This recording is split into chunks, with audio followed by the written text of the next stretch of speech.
If you work in food service, you can protect people from foodborne illnesses. 48 million people a year in the U.S. are impacted by foodborne illnesses. Young children, the elderly, and other individuals with weak immune systems are especially vulnerable. You have the power to prevent this. When you work in food service, you can easily pass on illnesses to other people through the food that you have handled and served. Here's how to decide if you should stay home from work. Do you have vomiting, diarrhea, or jaundice, yellow skin, or eye color?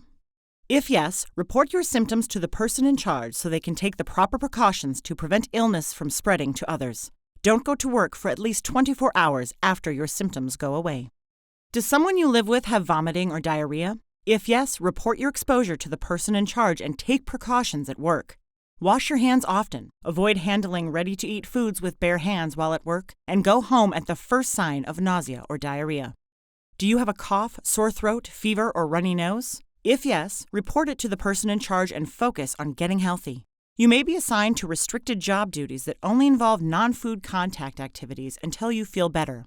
When you work in food service, you can easily pass on highly contagious illnesses like Salmonella, Shigella, E. coli, norovirus, and hepatitis A to other people through the food that you have handled and served. If a doctor says you have any one of the big 6 reportable foodborne illnesses, you are required to report this diagnosis to the person in charge so they can take the proper precautions to prevent illness from spreading to others.